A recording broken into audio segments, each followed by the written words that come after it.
malgré le contexte assez difficile que traversent les enseignants, je voudrais quand même leur souhaiter une bonne fête. Ensuite, je voudrais rappeler à l'opinion et aussi au gouvernement que l'éducation, c'est le pilier, c'est la base fondamentale de tout développement. Aucun pays ne peut se développer, ne peut progresser s'il n'a pas les agents, les cadres qui sont formés dans les différents secteurs de la vie nationale. Et cette formation dépend de la qualité de l'enseignement, de la qualité des enseignants, depuis le primaire jusqu'à l'enseignement supérieur. Aujourd'hui, nous constatons malheureusement que l'éducation est en quelque sorte l'enfant mal aimé, l'éducation est laissée pour compte et n'a pas la place qu'il faut. Et cela se fait remarquer à travers plusieurs facteurs. Premièrement, les enseignants n'ont pas les qualifications requises tant sur le plan disciplinaire que sur le plan pédagogique. Ils ne maîtrisent pas le contenu de ce qu'ils enseignent, ils ne maîtrisent pas la pédagogie pour enseigner les matières concernées. Ensuite, les enseignants manquent cruellement de matériel, les livres, le matériel didactique, les laboratoires pour l'enseignement des sciences.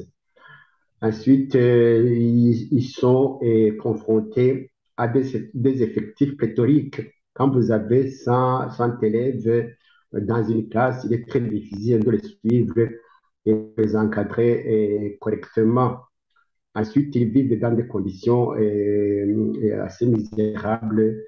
Les salaires sont très maigres et partant, ils sont déconsidérés socialement, alors que normalement, l'enseignant doit avoir une place de choix, doit être respecté pour qu'il puisse effectivement travailler de manière sereine et s'engager résolument à éduquer, à former l'avenir, la jeunesse qui est l'avenir du pays.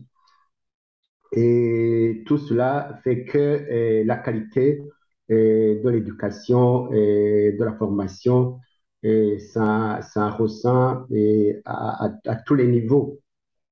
Alors, vous me demandez ce qu'il faut faire.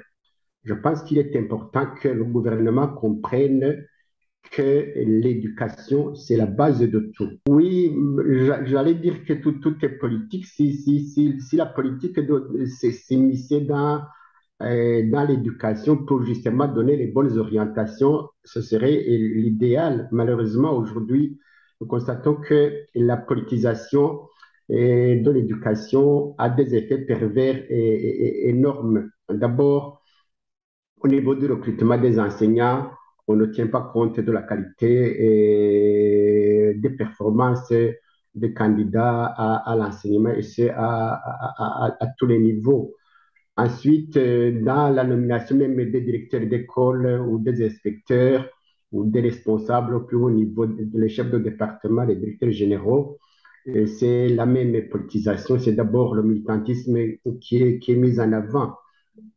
Ensuite, on constate que certains enseignants, sous l'impulsion justement des politiciens, attribuent des notes non méritées à des élèves qui n'ont pas réussi les examens, à de la tricherie.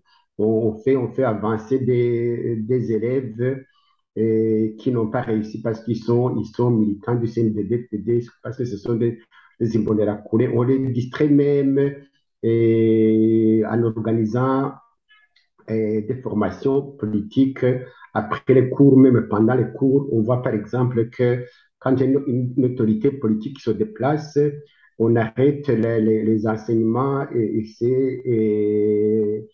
pour aller saluer le président, qui le président de la République, qui le secrétaire général du CNDD-FDD, et cela distrait énormément et les élèves et les enseignants. Donc, cette immixtion du politique est très nuisible et en rajoute à la détérioration de la qualité de la formation. Donc, c'est déplorable et c'est triste. Et on devrait dépolitiser complètement l'éducation, l'enseignement à tous les niveaux.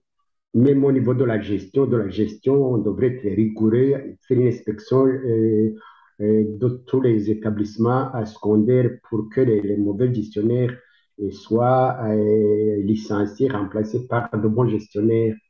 Donc, vous avez parfaitement raison en disant que l'émission du politique dans ce secteur nuit énormément à la qualité et à la bonne organisation des enseignements à tous les niveaux.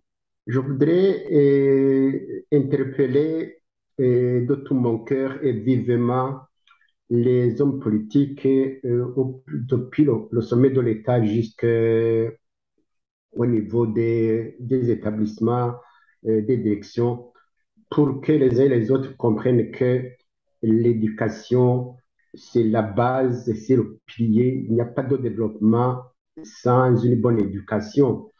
Et, comme j'aime le dire, il y a un spécialiste de l'éducation qui a dit que si vous voulez asservir un pays, vous n'avez pas besoin de lever une armée. Il suffit de détruire son système éducatif parce que le pays va dégringoler dans tous les secteurs.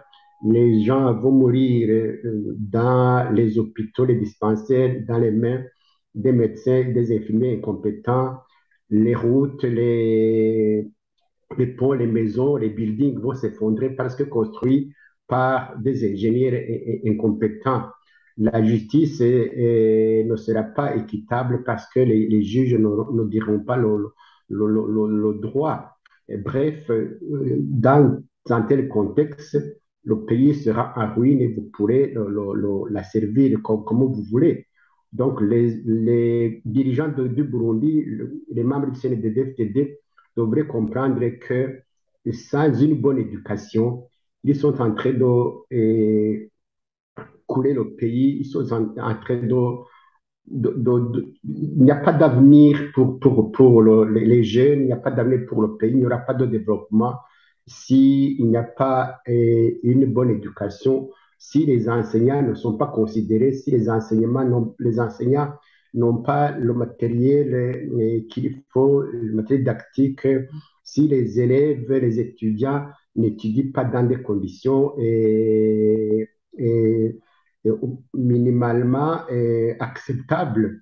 Et si les élèves s'asseyent par terre et par centaines, s'ils n'améliorent pas la qualité de la formation des enseignants sur le plan disciplinaire et sur le plan pédagogique, et la qualité va s'en ressentir et partant, le développement du pays sera hypothéqué. Donc, je les interpelle pour qu'ils comprennent que sans la bonne formation, sans la bonne qualité de l'éducation, il n'y a point de progrès, qu'ils dépolitisent surtout l'éducation, qu'ils recrutent les enseignants qui sont compétents, qui sont qualifiés, qu'ils confient des responsabilités de direction, d'inspection à des personnes bien formées, à des personnes intègres et que régulièrement, ils organisent des séminaires de perfectionnement sur le plan disciplinaire et sur le plan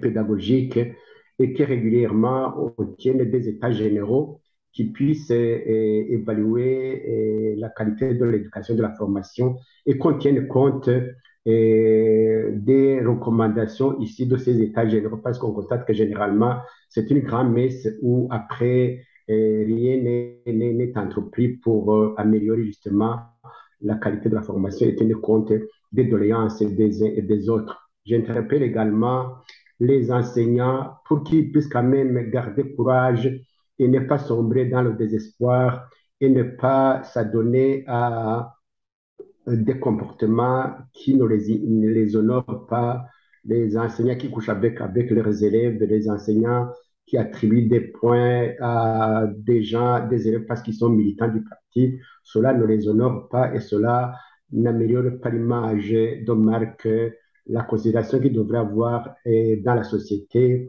par rapport aux parents, par rapport aux élèves, et par rapport aussi à l'autorité politique.